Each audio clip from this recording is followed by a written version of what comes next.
A continuación, Noticiero Telesucesos. Clasificación A. Apto para todo público. Un noticiero pensado para usted porque se lo merece. Nos acercamos a la realidad desde diferentes perspectivas. Noticiero Telesucesos. Primera parte del Noticiero Telesucesos con las noticias más importantes del día.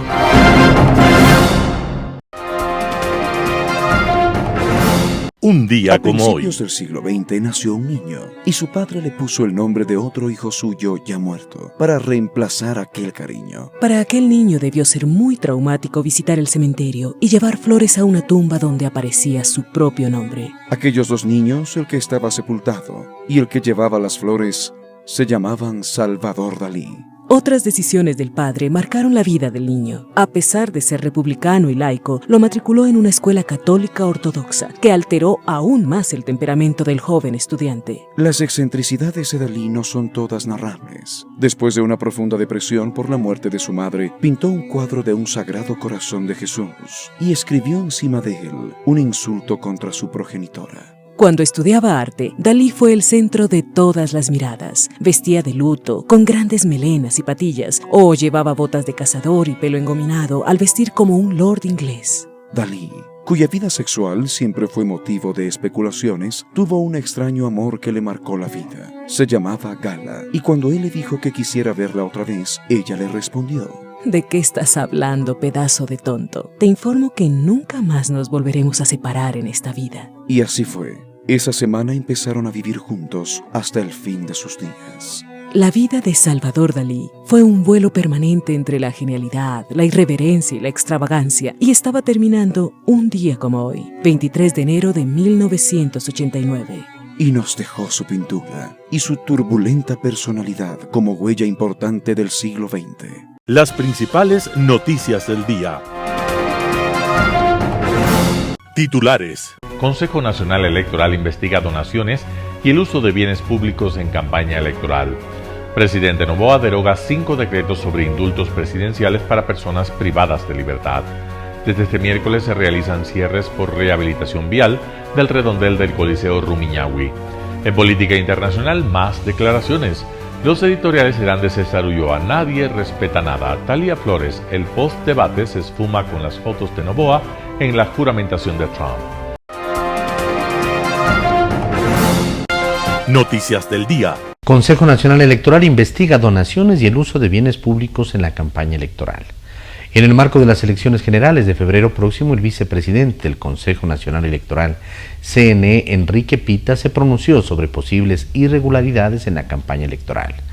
Durante una entrevista en un medio de comunicación, Pita informó que ya existen expedientes en diferentes delegaciones debido a la detección de donaciones por parte de candidatos a asambleístas, incluyendo la entrega de cocinas de inducción.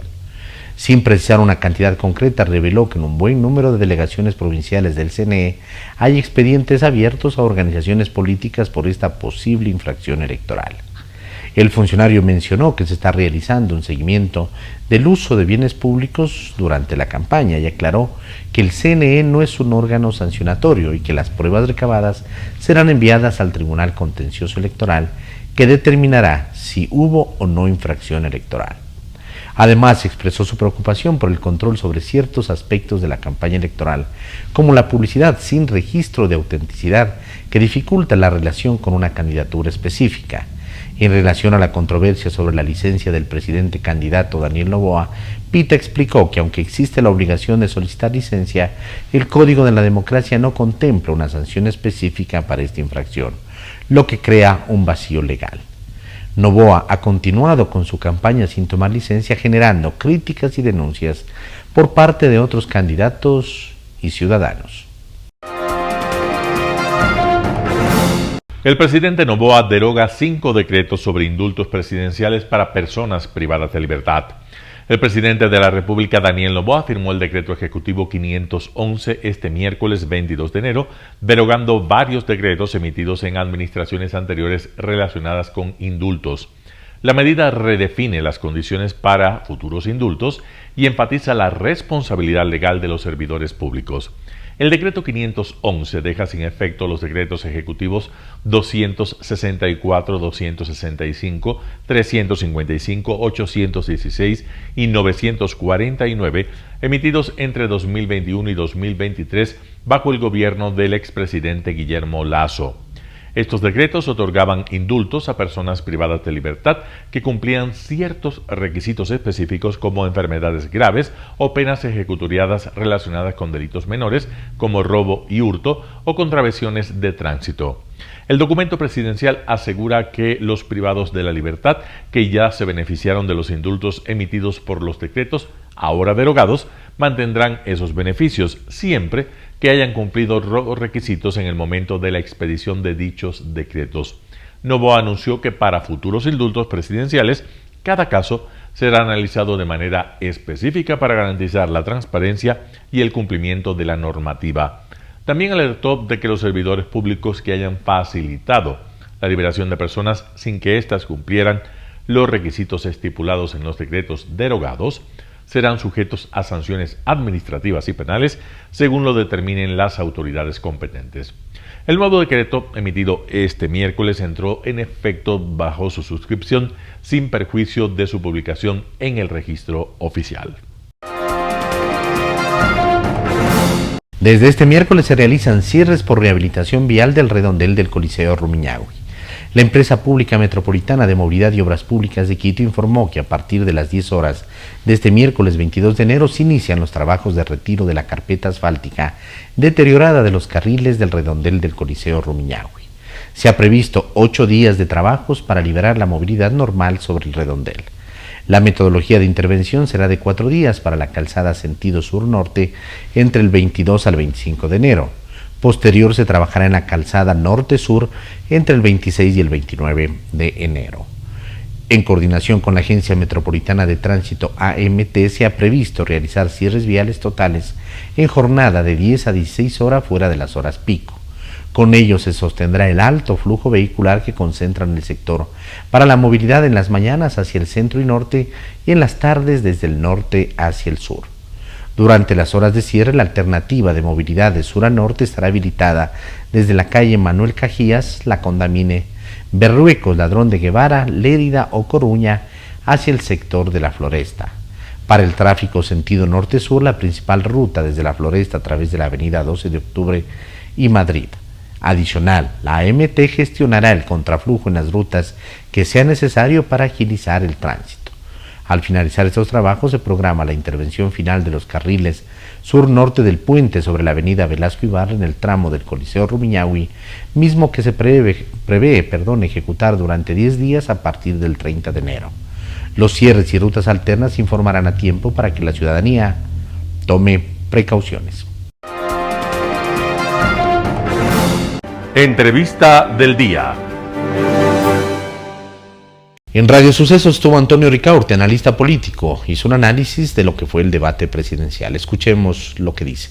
Tomando en cuenta que es un acto más de campaña, se aproveche para que con un acto, un evento, un dicho, un hecho, se llame tanto la atención que se genere esto que llamamos el postdebate. Ese postdebate que se traduce en conversación de la gente luego del debate. Porque, los debates no ve nadie, a no ser que seamos muy convencidos y muy fanáticos del tema político. Aunque este debate rompió récord en televisión, ya voy a revisar el datos, alcanzó a 2 millones de personas, de espectadores, y marcó un récord en la audiencia. A ver, tú sabes que los ratings se miden por encendido de televisión.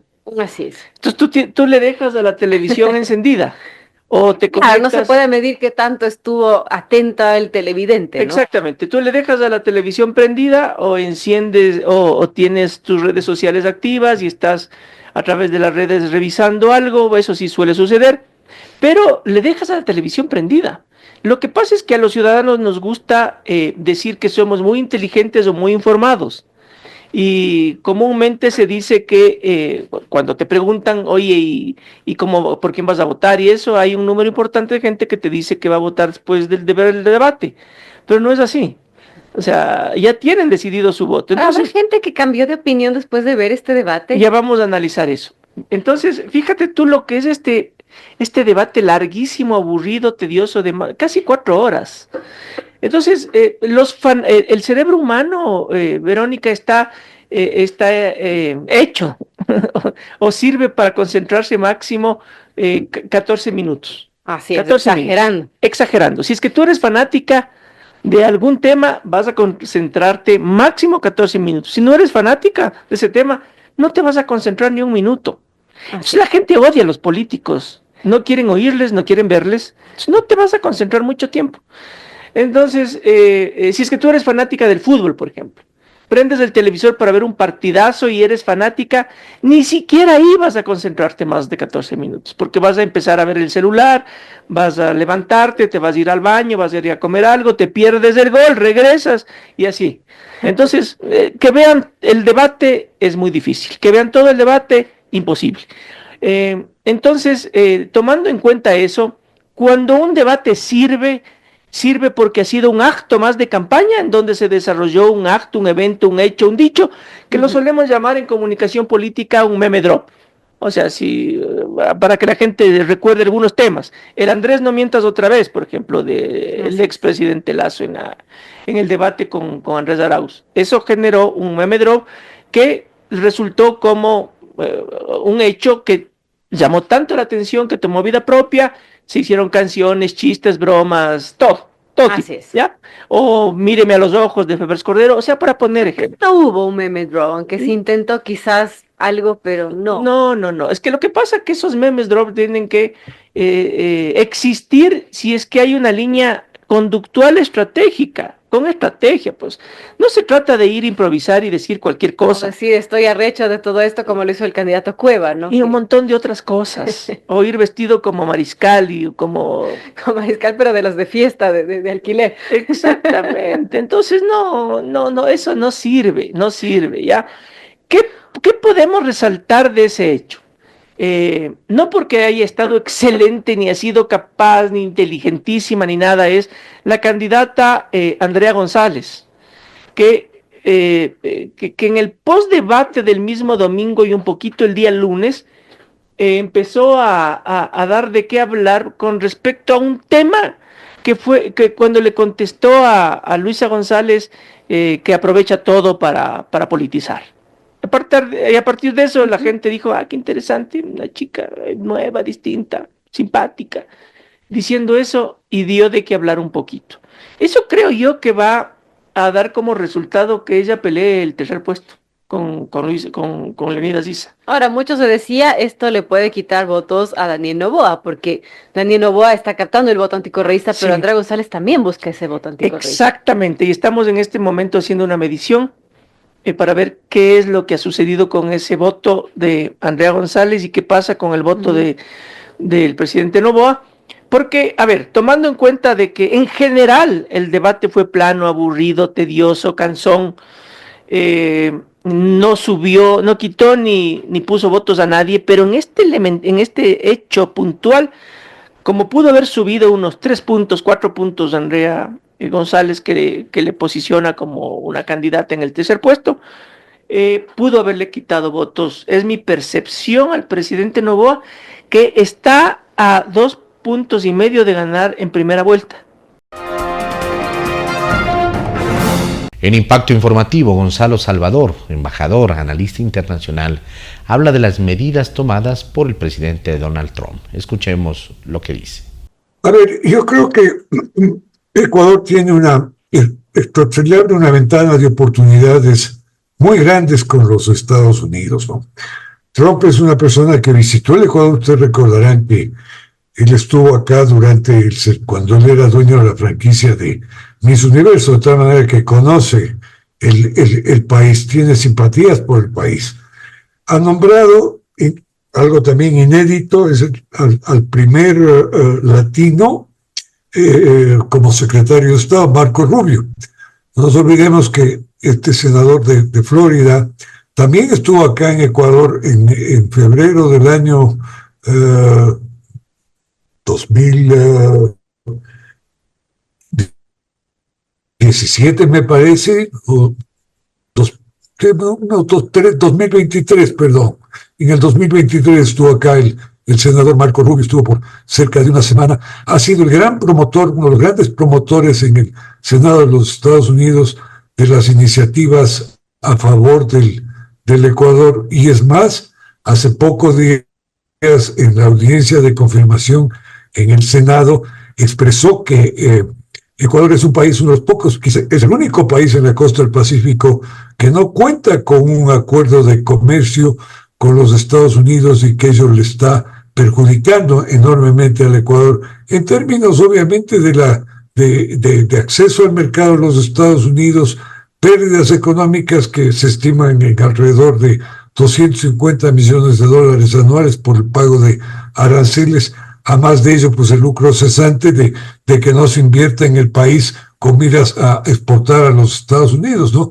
Y esto era una ventana de oportunidades a que el Ecuador negocie un tratado, un acuerdo de libre comercio con los Estados Unidos, que con el presidente Biden era imposible porque él nunca solicitó lo que se llama la Autoridad de Comercio, Trade Promotion Authority, ¿no? En definitiva, la facultad de negociar un acuerdo comercial y que el Congreso de los Estados Unidos lo apruebe sin introducir cambios, ¿no?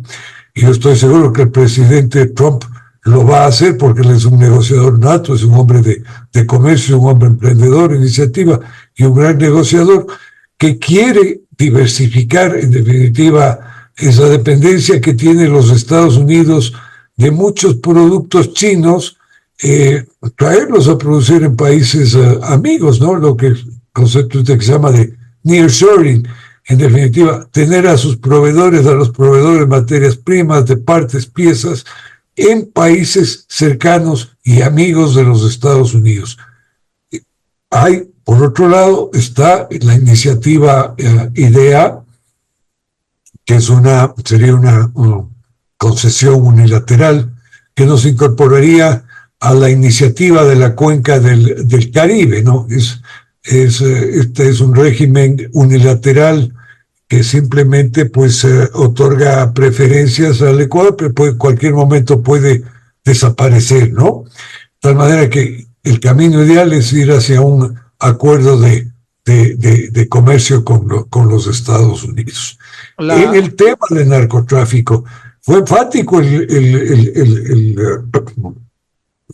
senador Marco Rubio al señalar que el Ecuador necesita apoyo en la dura lucha que está librando contra los grupos narcoterroristas que tienen ramificaciones internacionales, son parte de estas organizaciones del crimen transnacional organizado, ¿no? De tal manera que yo creo que la coyuntura para Ecuador es extraordinaria.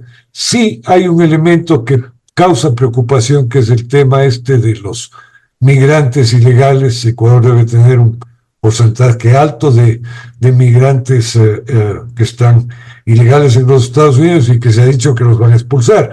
Pero hay ciertos elementos que hacen impensable el que puedan expulsarse a más de entre 11 y 14 millones de ilegales. Y el presidente Trump ha dicho que va a expulsar a aquellos inmigrantes que tengan ilegales, que tengan antecedentes criminales o que estén acusados de delitos.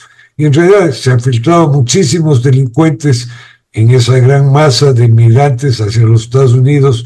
El Tren de Aragua está asaltando en Nueva York, organizaciones criminales mexicanas dedicadas al narcotráfico, al tráfico de personas, al contrabando, etcétera.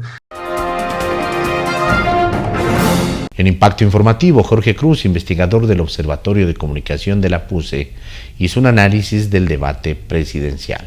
Vamos con la nota. En definitiva, si el Observatorio de Comunicación de la PUCE se ha planteado pues un par de caminos, los conversamos hace un ratito. Por un lado, poder medir cómo las redes sociales sí reflejan el interés de las personas alrededor de los candidatos, y por otro lado también entender cuáles son estos comportamientos de los usuarios digitales en el proceso electoral. Y según las redes sociales, ahí es donde se ha llegado incluso a hablar de ganadores del debate. ¿Es así? Yo creo que siempre hay, pues, hablemos de algo además, ¿no es cierto? Las redes sociales nos ofrecen un personaje, es decir, nos ofrecen una réplica de esta persona en su versión digital, y estos personajes capturan la atención. Es interesante que, por ejemplo, antes del debate podíamos ver marcadas diferencias entre los dos candidatos que más se mencionan a todo nivel, que son Daniel Noboa y Luisa González. Bueno, había una encuesta, ¿no? 36-33 decía. Sus publicaciones estaban, pues, captando el 85% de interés de la ciudadanía. Aparece el debate y, por supuesto, hay candidatos que empiezan a, pues, tomar ciertos intereses, particularmente André González. Tiene unos datos interesantes, te los puedo simplemente mencionar, luego les daremos llegar ya el informe definitivo, pero André González realmente llega a tener, solo el día de hoy, 27,000 menciones.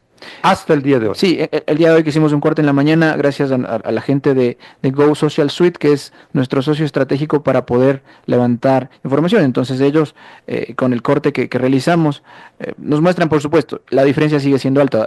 Daniel Noboa tiene 150,000, Luisa González tiene 79,000, pero detrás de ellos, donde antes del debate no aparecía nadie, la gente empieza a reaccionar, a mencionar, a, pues, poder conectarse con donde aparece Andrea González. No quiere decir que son explícitamente publicaciones de ella, sino publicaciones que la mencionan. Lo interesante también... Pero Noboa tiene más. Por supuesto que tiene más. Y le sigue Luisa González. Sí, pero lo que te digo es, respondiendo un poco a esta pregunta de si el debate tiene ganadores. En la digitalidad uno puede mirar cómo la gente va moviéndose alrededor del interés. Quiere decir que personas que estaban antes interesadas únicamente por estos dos candidatos van como mirando estas otras opciones, estas otras publicaciones, y van generando un tema de sentimiento. ¿Qué es lo interesante, por ejemplo? Que los sentimientos a través de algunos algoritmos se pueden medir. Es decir, las publicaciones de Daniel Noboa y de, en este caso, André González, tienen un sentimiento más negativo que positivo. En las publicaciones de Luisa González tú encuentras un poco más positivo, es decir, sigue siendo mayoritariamente negativo, porque las redes sociales tristemente se manejan muchísimo alrededor de ese discurso, pero si ponemos a los tres candidatos que te menciono, la que tendría como un impacto más positivo en sus publicaciones, gente más con palabras, apoyos, comentarios positivos, es Luisa González, que muestra que hay un grupo mucho más fuerte alrededor de sus publicaciones, que en el caso de Noboa, que en el caso de André González, que en el caso de Henry Cucalón, que también está quizá en este corte que te menciono hoy, cuarto en cómo aparecen, en cómo tienen un impacto, en cómo podemos hablar de un volumen de impacto. ¿Estamos hablando de todas las redes sociales o de una Estamos hablando de todas las redes sociales. Go Social Suite nos permite capturar, pues, Facebook, Instagram, X y también TikTok. Es interesante, como te digo, porque sí nos permite evaluar cómo ciertos candidatos han logrado captar más atención. Un panorama de noticias para su estatura intelectual.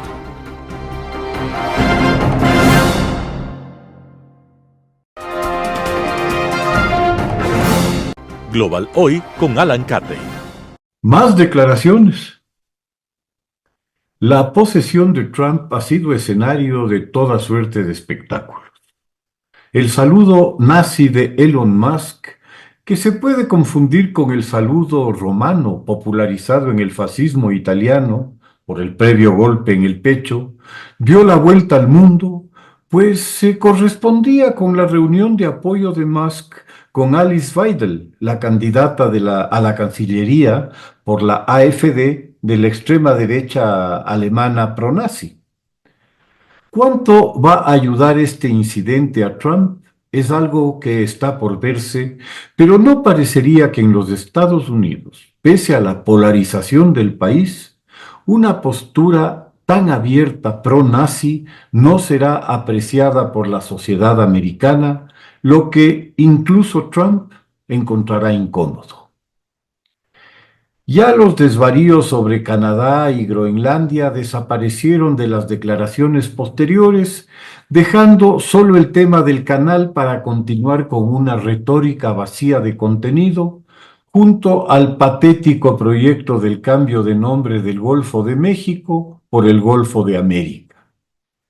Un caso parecido al del monte Denali en Alaska, el más alto de América del Norte, al que se refirió como necesario de que se lo denomine de nuevo como Monte McKinley.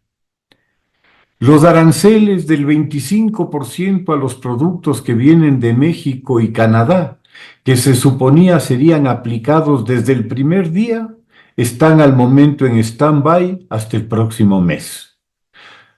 No es de sorprenderse, pues el impacto que tendría ese arancel entre la población de los Estados Unidos sería devastador, puesto que el comercio de Estados Unidos con Canadá y con México representa el 30% del total del comercio del país, que se vería afectado por el arancel que terminaría siendo pagado por los consumidores americanos, y no, como ya sucedió en el caso del famoso muro, por los mexicanos. En el caso puntual de México, la buena parte del comercio proveniente del sur son alimentos frescos, de consumo, sobre todo en los estados fronterizos de Texas, Arizona, Nuevo México y California, el primero y el último, los más poblados del país.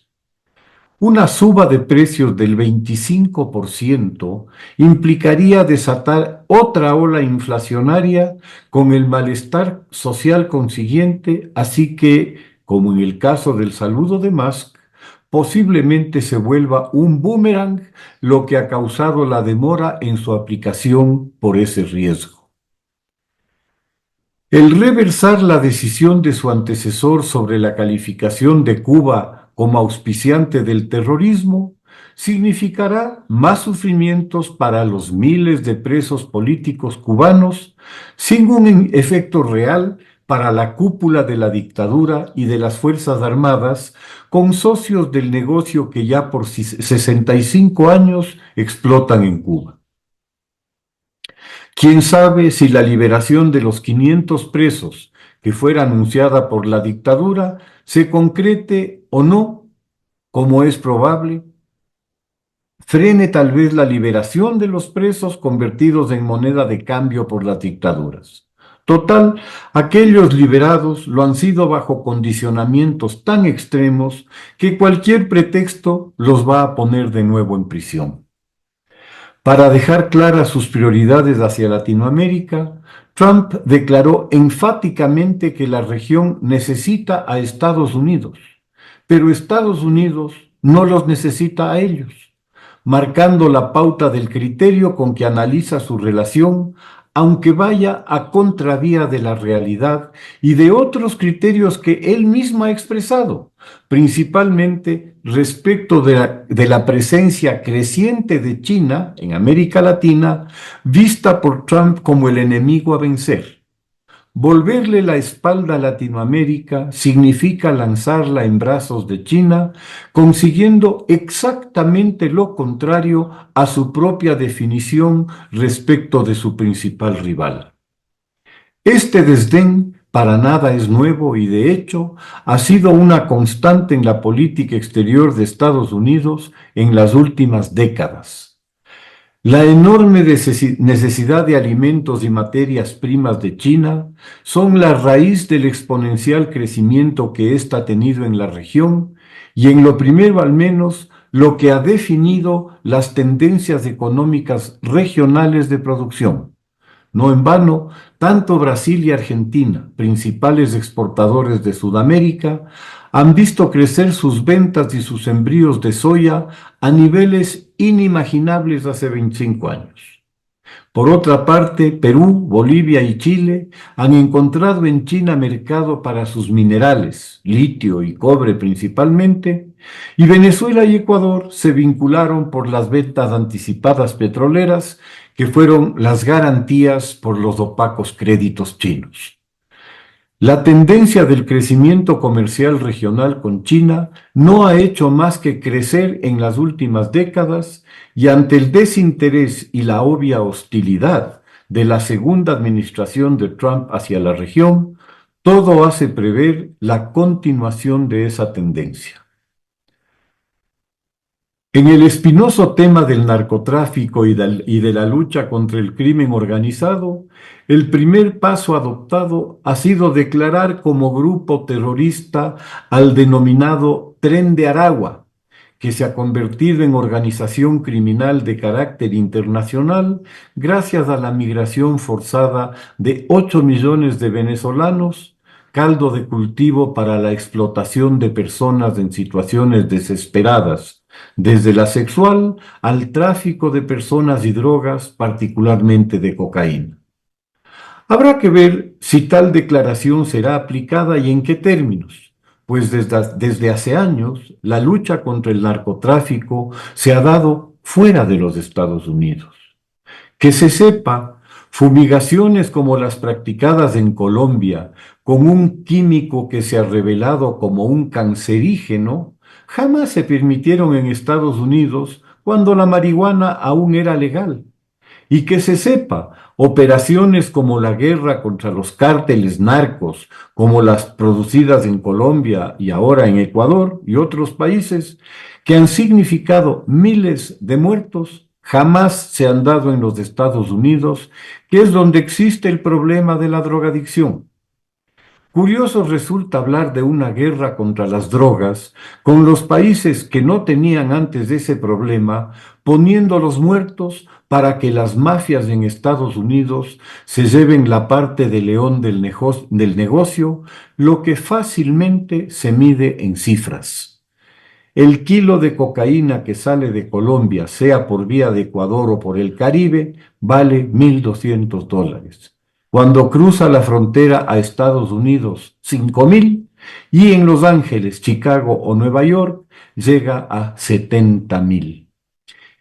Esos 65,000 de diferencia, 50 veces lo que vale en origen, revelan claramente en dónde está el verdadero negocio.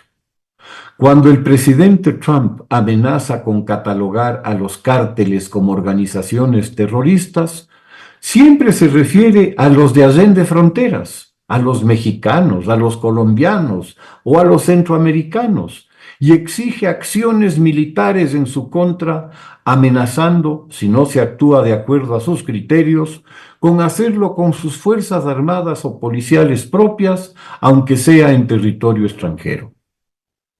Caridad empieza por casa, dice el dicho.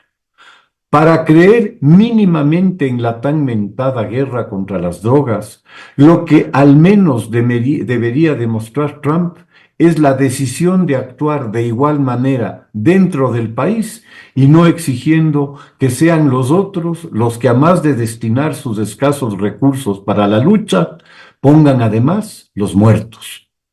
Cuando se vea en Estados Unidos a los mafiosos locales, a los grandes y menores distribuidores que terminen muertos o presos y no salgan libres por poder pagar abogados o intimidar jueces y testigos, se podrá dar crédito a políticas y posturas que no quieren reconocer que son sus ciudadanos quienes originan el problema.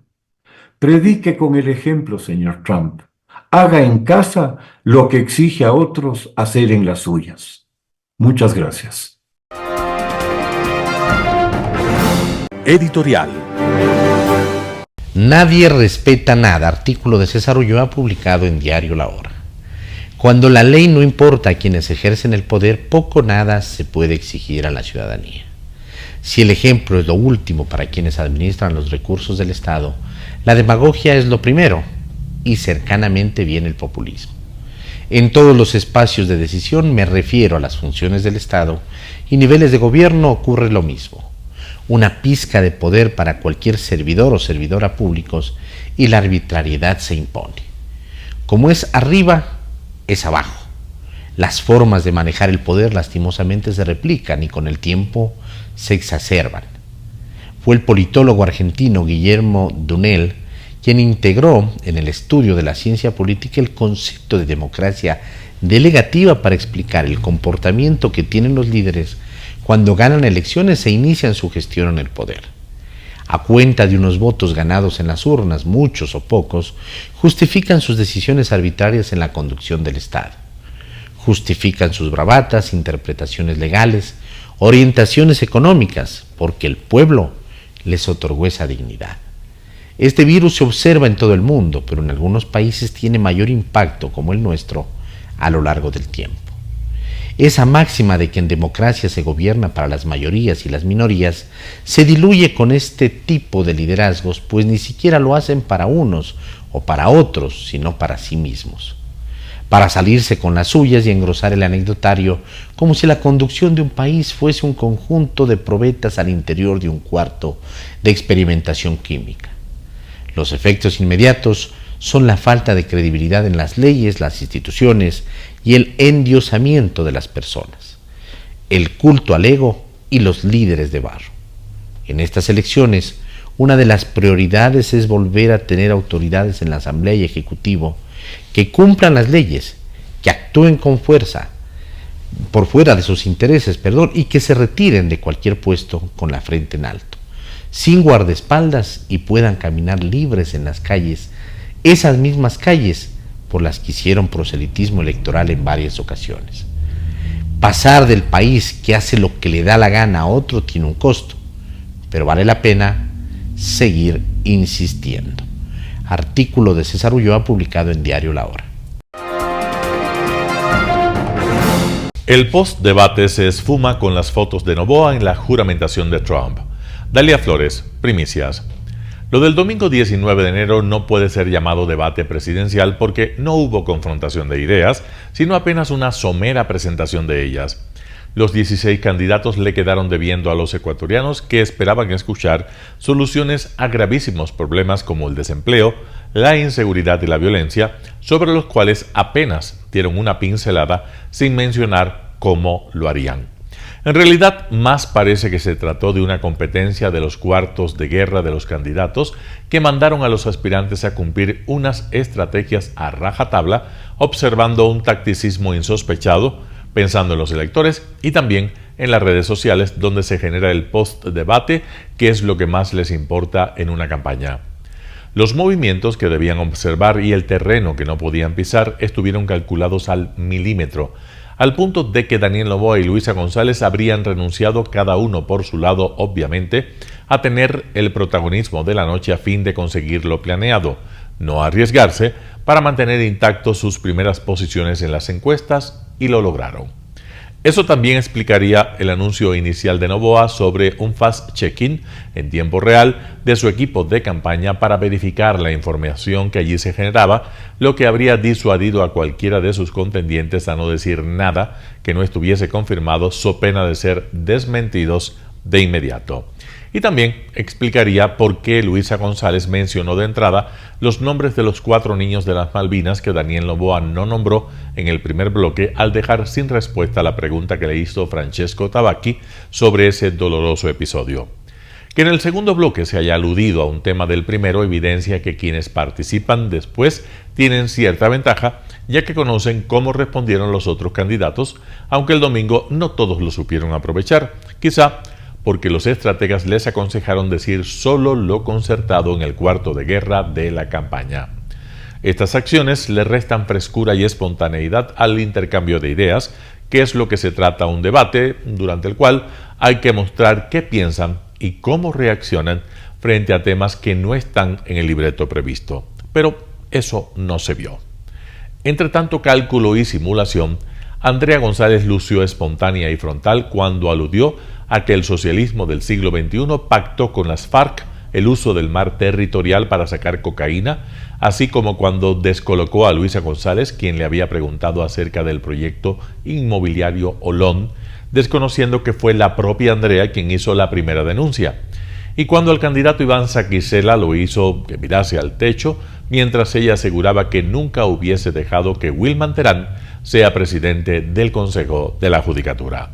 Todo esto siendo como es la candidata de Sociedad Patriótica de Lucio Gutiérrez. Al siguiente día del debate, en el llamado Círculo Rojo, donde los expertos dicen que están solos interesados en la política, se hablaba de Andrea González y hasta algunos opinaban que era la ganadora del debate. También se comentaba por qué Daniel Noboa, al cerrar su intervención, no pidió el voto para él sino para sus asambleístas, y se concluía que eso confirmaba que la composición de la asamblea es hoy su mayor preocupación, ya que las encuestas hasta ahora dan cuenta de que el bloque más numeroso sería el de la Revolución Ciudadana RC5. De eso, y también de otros candidatos y sus presentaciones que provocaron la creación de memes que hablaban el lunes 20, cuando desde Washington llegaron las primeras fotos del presidente de Ecuador, Daniel Noboa, en el acto de juramentación de Donald Trump como 47º presidente de los Estados Unidos, y la gente regresó a mirar al norte. En segundos todos se ubicaron en tal ceremonia y, como por arte de magia, la conversación de los ecuatorianos cambió hacia Trump y a los primeros anuncios del nuevo inquilino de la Casa Blanca, que aseguró que se iniciaba la era dorada de ese país. El discurso de Trump sacudió las cancillerías del mundo y más todavía las de la región. Anunció que declarará una emergencia nacional en la frontera, lo que permitirá el despliegue de tropas para frenar la inmigración ilegal, y que habrá una ley que designe a los cárteles de la droga como terroristas globales y que cerrará la frontera. Ratificó que al Golfo de México lo llamará Golfo de América y que recuperará para Estados Unidos el Canal de Panamá. Todo esto y mucho más que repercutirá en la vida de los ecuatorianos y el país, que tiene una fuerte presencia de migrantes en Estados Unidos y cuyo brusco retorno significaría un sacudón social y económico, tenía que ser abordado el domingo por los candidatos a la presidencia, porque Trump lo anticipó en la campaña, pero no se dijo nada. Ni una sola línea sobre política exterior nos muestra cómo un país sin alturas de miras y carente de perspectivas, que solo refleja el nivel de mediano liderazgo y de sus instituciones, ya que fue el Consejo Nacional Electoral y un comité de debate quienes lo organizaron y no incluyeron la política exterior. Por eso, apenas llegaron las primeras fotos del presidente Noboa como invitado especial a la juramentación de Donald Trump en Washington, el post-debate sobre lo ocurrido el domingo en Ecuador pasó a segundo plano y empezó a esfumarse en el país. Talia Flores, Primicias. Noticias internacionales. Roma bate récords con la inauguración del mayor parque solar aeroportuario de Europa. Los aeropuertos no son solo para aviones, pueden ser el lugar perfecto para instalaciones de energía solar. Aún así, el nuevo parque solar del aeropuerto de Roma, en Italia, presentado el lunes, no es nada común. Ubicado a lo largo del lado este de la pista 3, sus 55.000 paneles solares conforman el sistema fotovoltaico más grande de Europa. Al reducir las emisiones de CO2 del aeropuerto en más de 11.000 toneladas por año, el nuevo proyecto se alinea con los compromisos de descarbonización para 2030. È un impianto dimostrativo, però è come si può raggiungere il net zero nel momento in cui si raggiungerà, ma come si può intervenire in modo massiccio nella decarbonizzazione, ma non con un sacrificio, in realtà con un beneficio che significa essere più moderni, essere più neutri. Pero hay muchos otros lugares donde se pueden instalar proyectos similares. Tutte le aree scave, le aree tra autostrade e ferrovie, sono moltissime le aree in Italia che non hanno un'altissima valenza agricola e che possono essere utilizzate. La aviación se considera la segunda fuente más importante de emisiones de gases de efecto invernadero en el sector del transporte. Al utilizar terrenos del aeropuerto para proyectos renovables, Roma desempeña un papel importante en la transición energética. È un settore che ha la sua impronta carbonica, è molto inferiore a tanti altri settori, ma soprattutto ha un carattere di essenzialità. Se il settore aereo è un settore hard to abate, come si dice, ma così essenziale, è importante trovare delle soluzioni e delle politiche di supporto. Le soluzioni sono queste, vuol dire transizione a fonti di energia rinnovabile, fotovoltaico in prima, e transizione all'elettrico di tutti i veicoli che si muovono all'interno dell'aeroporto. Questa prima tappa importante è soltanto la prima, che porterà un'infrastruttura a essere emissioni zero soltanto nell'arco dei prossimi 4-5 anni. Casi 50 millones de pasajeros pasan por el aeropuerto de Roma al año y ha sido elegido el mejor aeropuerto de Europa por 7º año consecutivo. Las autoridades esperan que tanto la terminal como Italia puedan convertirse en un modelo de crecimiento de la economía verde en todo el mundo.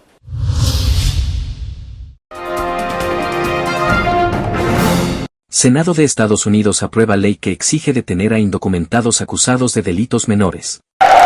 Las promesas de campaña de Donald Trump empiezan a tomar forma en el legislativo. Mientras el presidente firmaba decretos para frenar la migración irregular, el Senado de Estados Unidos aprobó un proyecto de ley que ordena detener a migrantes indocumentados acusados de delitos menores. Tenemos que hacerlo bien y debemos asegurarnos de saber quién entra y sale de nuestro país por la seguridad de todos los estadounidenses. Nos lo merecemos y tenemos que respaldar a la política y todas esas cosas, la ley y el orden. El proyecto, conocido como Ley Laken Riley, en honor a una universitaria asesinada en Georgia por un indocumentado venezolano, exige al Servicio de Inmigración y Aduanas arrestar a migrantes sin papeles acusados por asesinato o agresión grave, pero también por delitos menores como robo. El proyecto, que fue impulsado por la mayoría republicana, contó con el apoyo de numerosos demócratas, primero en la Cámara Baja y posteriormente en el Senado, causando divisiones entre la bancada opositora.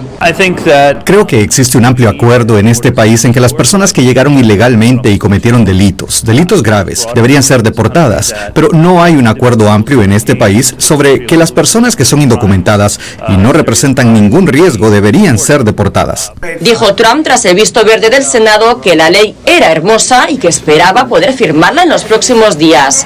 Mientras 18 estados acudieron a la vía judicial para oponerse al decreto de Trump que busca negar la ciudadanía a los bebés de inmigrantes indocumentados nacidos en Estados Unidos, lo que promete ser el inicio de una larga lucha en las instancias judiciales. Carolina Valladares, Voz de América, Washington.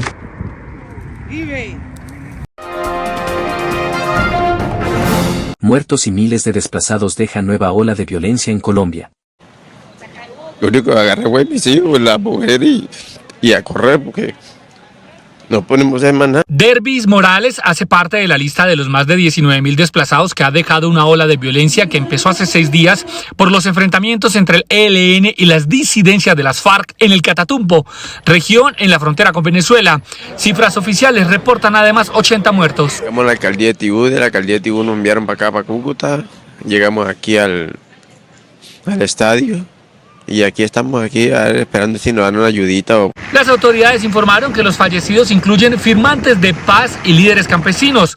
El presidente Gustavo Petro declaró estado de conmoción interior y emergencia económica para atender esta crisis humanitaria. Tenemos registrados 4 o 5 confrontaciones directas entre estos dos grupos armados, entre el ELN y el GAOR 33, iban con lista en mano buscando a las personas que querían asesinar. Desde 1964, el Catatumbo ha sido un punto estratégico para las guerrillas, donde inicialmente operaron bajo acuerdo de cooperación.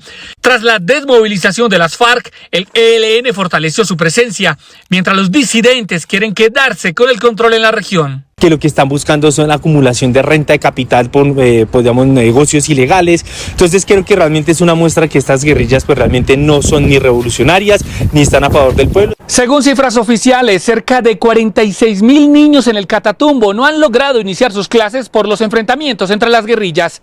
Jair Díaz, Voz de América, Bogotá. Rusia ataca varias ciudades ucranianas e intensifica su ofensiva. Rusia está intensificando su campaña de bombardeos mientras ataca varias ciudades ucranianas.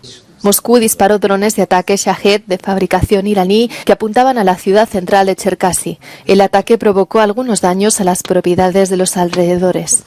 Las ventanas de 5 edificios residenciales de 2 pisos, una escuela y una tienda minorista, así como algunas puertas, se estallaron por completo. En la ciudad oriental de Pokrovsk, el Kremlin lanzó más de 130 drones Shahed, así como numerosos drones señuelos, según la Fuerza Aérea de Ucrania. Las autoridades locales dicen que 3 edificios de varios pisos y 3 casas sufrieron grandes daños. Y en Dnipro, más de 150 casas sufrieron daños de diverso grado y 2 edificios de 2 pisos quedaron reducidos a escombros cuando Moscú bombardeó la zona. Al menos 2 personas resultaron heridas y fueron trasladadas a centros médicos para recibir tratamiento. Los lugareños dicen que los ataques fueron como una pesadilla. Дітей ж треба було, син перейшов сюди, повна хата стекла, там перебіг сюди. Потім другий раз, як шандарахнуло, ті двері відлетіли аж до окна. Це був, звісно, кошмар. Не думала, що в 40 років остатися під відкритим небом. Los ataques del Kremlin también se extendieron al noreste del país y apuntaron a la segunda ciudad más grande de Ucrania. Los funcionarios regionales dicen que los ataques allí causaron daños menores a algunas propiedades de la zona y no se reportaron víctimas.